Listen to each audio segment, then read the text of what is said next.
नमस्कार, आप देख रहे हैं भारत लाइव। मैं हूं अभिषेक मिश्रा। बिहार में सरकार गठन हो गया है। नीतीश कुमार ने 7वीं बार मुख्यमंत्री पद की शपथ ले ली है और सरकार गठन को लेकर जो कुछ भी सस्पेंस रहा है वो तकरीबन खत्म ही हो गया है। लेकिन सवाल ये है, और ये सबसे बड़ा और सबसे वाजिब सवाल है, कि क्या ये सरकार अपनी एक्सपायरी डेट के साथ आई है, यानी कि सरकार की एक्सपायरी डेट भी है। हम समझने की कोशिश करेंगे कि हम ऐसा क्यों करें। हमारे साथ हमारे संपादक नमन मिश्रा जी हैं।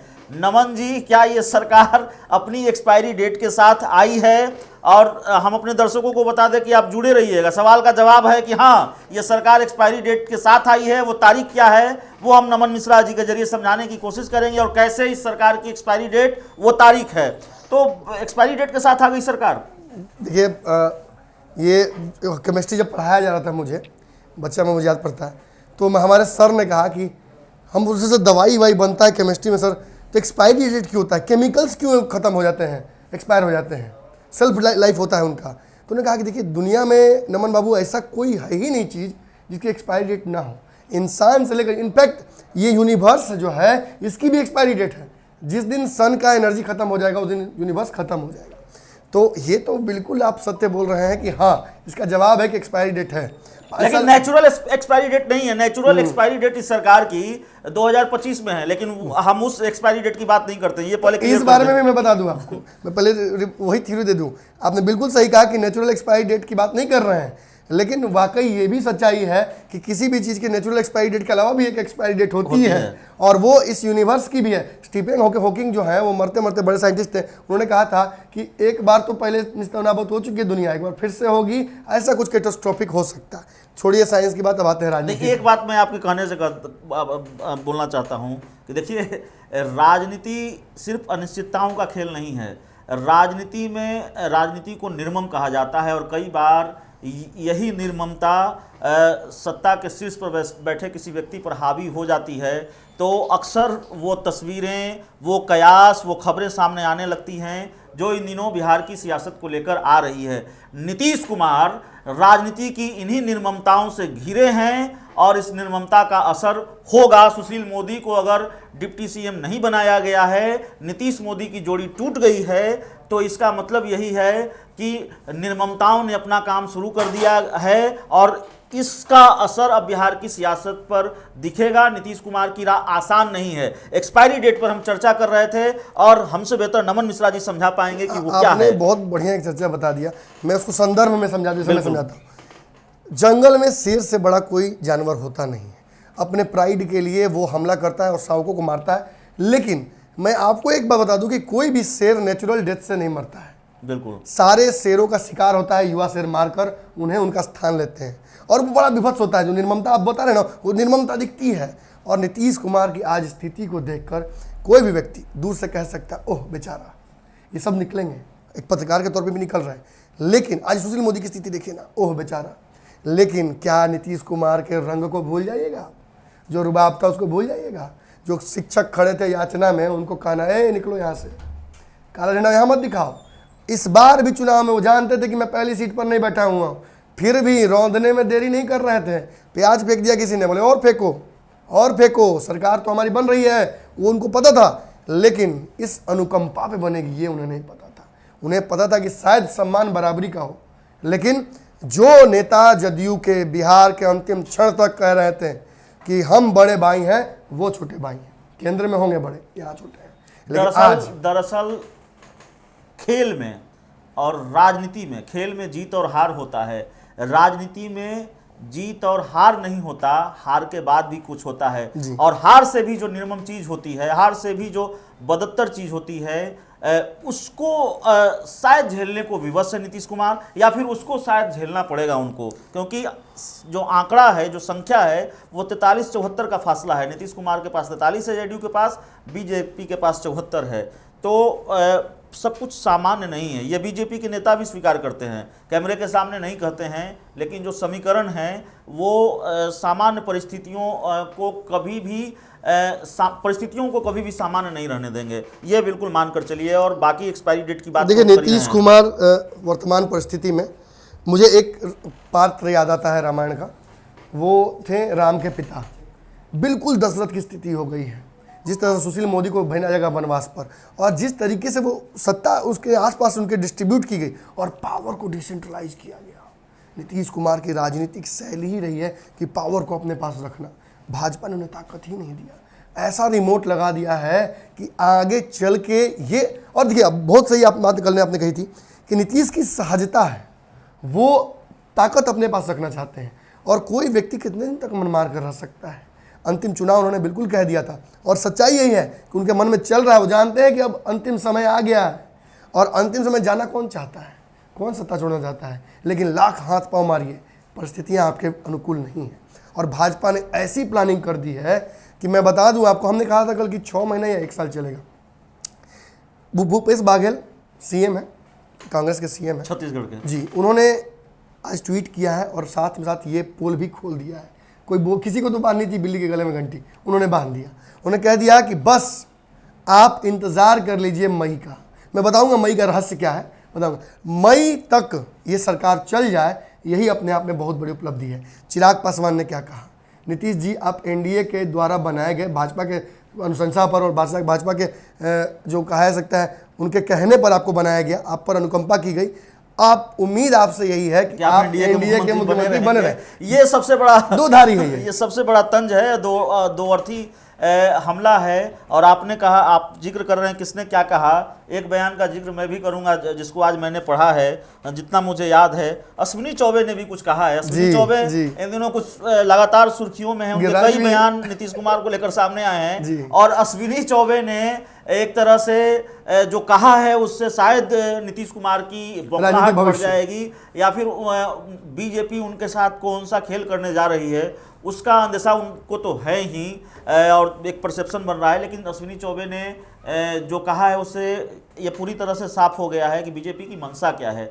अश्विनी चौबे ने ये कहा है कि जो गलती हुई उसको सुधारा जाना चाहिए और ये इसका जवाब उन्होंने चिराग पासवान को केंद्रीय मंत्रिमंडल में जगह मिलने को लेकर दिया है, इस सवाल को लेकर दिया है। और अश्विनी चौबे ने संकेत दिए हैं कि चिराग पासवान से कोई परहेज नहीं है, जरूरत पड़ी तो उनको केंद्रीय मंत्रिमंडल में शामिल भी किया जा सकता है, ये उनकी राय है।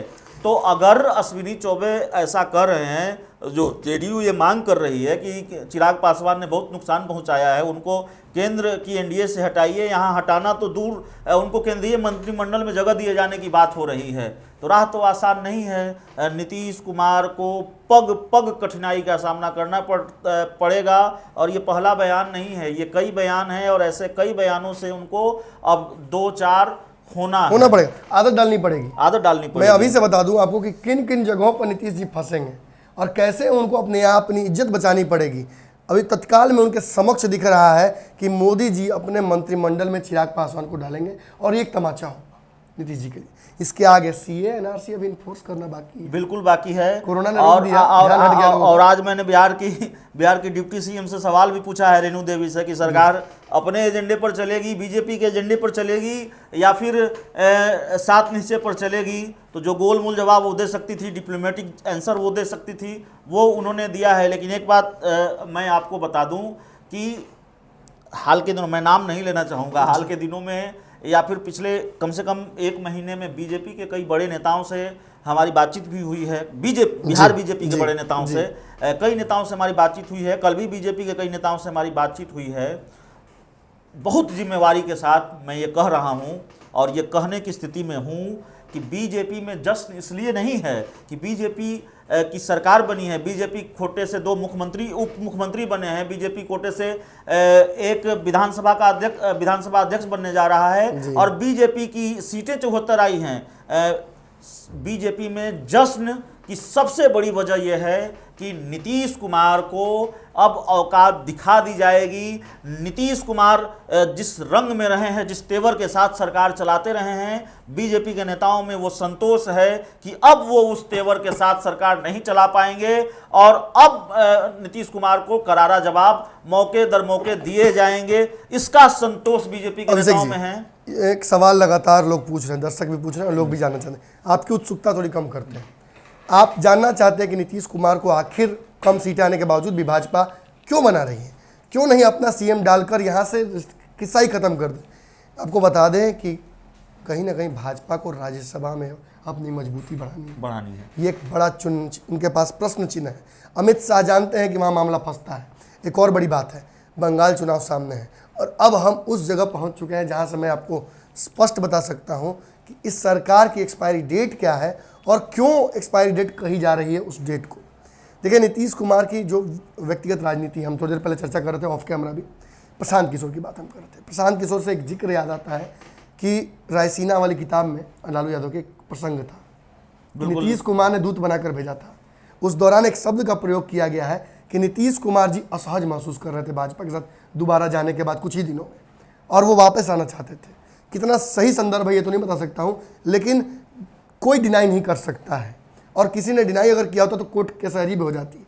लेकिन इस प्रसंग में जो बात कही गई अनसर्टेनिटी की, वो तब हुई जब नीतीश कुमार फुल कमांड में थे, जब नीतीश कुमार ने हर मंत्रालय में भाजपा के अपने नौरत्नों को बिठा रखा था, और तंग आकर इन्हीं के मंत्रालय मंत्री जो श्याम रजक है उन्होंने इस्तीफा दिया था, इस ये कहते हुए, हवाला देते हुए कि हमें काम करने नहीं दिया जा रहा, फ्री हैंड नहीं दिया जा रहा। तो नीतीश कुमार जो इतना अंकुश रखते हैं, उनको निहत्था इस तरह से कर दिया जाए। सुशील मोदी इनसाइडर हुआ करते थे कि भाजपा की सारी खबरें बता देंगे कि क्या भाजपा करने वाली है, और अमित शाह ने कह दिया कि आपको सीएम बनाएंगे, और इसके बावजूद जब अपनी बात अमित शाह मनवाते हैं तो एक टोकन वाली बात मनवा कर आपसे 100 गलतियों पर साइन कराया जाएगा। आप देख लीजिए, जिस वक्त नीतीश कुमार भाजपा के साथ थे, असहजता दिखती थी। कैसे दिखती थी? ट्रिपल तलाक पर नीतीश कुमार का स्टैंड अलग था। वही नीतीश कुमार जब ट्रिपल तलाक पर अलग होते हैं तो वो एनआरसी और सीए जैसे बड़े मुद्दे पर, जिसमें सेकुलर छवि पर उनके बड़ा प्रश्न चिन्ह खड़ा होता है, उस दौरान वो क्यों मान लेते हैं भाजपा की बात को? इन सब में वो व्यवस्था छिपी हुई है। जब ये चल रहा था, जेडीयू के एक बड़े नेता से मेरी बात हो रही थी, और तब वे जेडीयू के बड़े नेता थे। बहुत जिम्मेवारी के साथ मैं कह रहा हूँ, और हम यूं ही कुछ नहीं कहते। उस जेडीयू के उस बड़े नेता ने कहा था कि नीतीश कुमार ने बीजेपी की विचारधारा नहीं अपना ली है। ये मत कहिए, नीतीश कुमार ने बीजेपी का भगवा ओढ़ लिया है। ये शब्द थे जेडीयू के उस बड़े नेता के। और देखिए, अब आप प्रशांत किशोर की चर्चा कर रहे हैं और उनकी बात ले आए। देखिए, एक कयास तो ये भी लगाए जा रहे हैं, एक परसेप्शन ये है कि प्रशांत किशोर की भूमिका भी रही है बिहार विधानसभा के चुनाव में, पर्दे के पीछे रही है। और नीतीश कुमार के लिए जो काम चिराग पासवान कर रहे थे वो प्रशांत किशोर भी कर रहे थे। नहीं तो चिराग पासवान इतना बड़ा रिस्क ले लेते, ये किसी रणनीतिकार के बिना संभव नहीं था। अभिषेक जी, आरजेडी के पोस्टर से लालू यादव गायब हो जाते, राबड़ी देवी गायब हो जाती, और तेज प्रताप यादव, मीसा भारती गायब हो जाती, और नीतीश जी बैकफुट पे चले आते। नहीं था, ये आरजेडी के रणनीतिकारों से संभव नहीं था। इसके पीछे प्रशांत किशोर की भूमिका रही है, ये बात सामने आती रही है। देखिए, ऐसे भी कहा जाता है वो रहे हैं नीतीश जी के साथ में, और रावण का सबसे बड़ा दुश्मन राम नहीं थे, वो उन्हीं के घर में रहने वाला विभीषण उनका भाई था। उसने सारी जो बातें हैं बताई थी। और देखिए, नीतीश कुमार के जो करीबी लोग रहे हैं, नीतीश कुमार के करीबी लोगों को आप समझेंगे, नीतीश कुमार के जो खासम खास रहे हैं, कभी देखिए थोड़ा सा फ्लैशबैक में चले जाइए। 2015 में महागठबंधन के साथ थे नीतीश कुमार, आरजेडी के साथ मिलकर वो चुनाव लड़ रहे थे, और एक प्रेस कॉन्फ्रेंस कर रहे थे नीतीश कुमार। मैं उस प्रेस कॉन्फ्रेंस में था, और उस प्रेस कॉन्फ्रेंस में एक सवाल एक बड़े चैनल की रिपोर्टर ने पूछा कि नीतीश जी, आपने तो लालू राज को जंगल राज कहा था, और आप अब उन्हीं के साथ दोस्ती गांठ लिए और चुनाव लड़ने जा रहे हैं। तो उसका जवाब उन्होंने ये दिया था कि मैंने आतंक राज कहा था, जंगल राज नहीं कहा था। तो रिपोर्टर ने फिर सवाल किया कि अब आतंक राज और जंगल राज में अंतर आप बता दीजिए। तो बहुत कहने का मतलब ये है राजनीति में परमानेंट दुश्मनी नहीं होती है, डिफेंड करना बहुत मुश्किल था। लालू यादव के साथ दोस्ती गांठना, उनके साथ चुनाव लड़ना, सरकार बनाना नीतीश कुमार के लिए डिफेंड करना मुश्किल था। लेकिन पवन वर्मा जैसे लोग, मनोज झा जैसे लोग आरजेडी की तरफ से, और प्रशांत किशोर जैसे लोगों ने तब इस काम को किया था, और लगातार नीतीश कुमार को डिफेंड करते रहे थे। और बहुत मुश्किल था तब डिफेंड करना। एक और ट्वीट जो उन्होंने कर दिया था कि चंदन विश्व्यापत बार बार उनको सफाई देनी पड़ रही थी कि देखिए, अब लालू यादव के साथ गए हैं, लेकिन कानून व्यवस्था का ऐसा समझौता नहीं होगा। पवन वर्मा ने 2-3 दिन पहले इंटरव्यू दिया एक न्यूज चैनल को, और उन्होंने कहा कि नीतीश कुमार को मुख्यमंत्री बनने से पहले 100 बार सोचना चाहिए, बार बार सोचना चाहिए। और पवन वर्मा ने यह स्वीकार किया कि ठीक है, मैं जेडीयू में नहीं हूं, उन्होंने जो शब्द कहे कि इधर 2-3 दिनों से मेरी बात नहीं हुई है, पवन वर्मा आए थी चुनाव के बाद मेरी बात नहीं हुई है, तो जाहिर है पवन वर्मा जेडीयू में नहीं है, इससे पहले उनकी बात होती रही है, वो नीतीश कुमार के संपर्क में रहे हैं। तो पवन वर्मा बहुत खासम खास रहे हैं, जेडीयू के राज्यसभा सांसद रहे हैं और नीतीश कुमार के प्रमुख सलाहकारों में से रहे हैं। और प्रशांत किशोर की पहली मुलाकात पवन वर्मा के घर पर ही हुई थी नीतीश कुमार की। तो कितने खास रहे हैं, और वो कह रहे हैं कि नीतीश कुमार को 100 बार सोचना चाहिए। अभिषेक जी, मुझे लगता है कि बीजेपी को पवन वर्मा बहुत अच्छी तरह समझते हैं और बीजेपी को बहुत अच्छी तरह से समझाते भी रहे हैं नीतीश कुमार। अगर ये वीडियो पसंद आई और वह बिहार के राजनीति और बिहारियत से सरोकार रखेनी तो सब्सक्राइब बटन दबा के चैनल के सब्सक्राइब कर ली। ओजे एगो घंटी बा, ओकरा बटन दबा देला से कुल सटीक और मारक खबर रुआ मुफ्त में मिल जाई।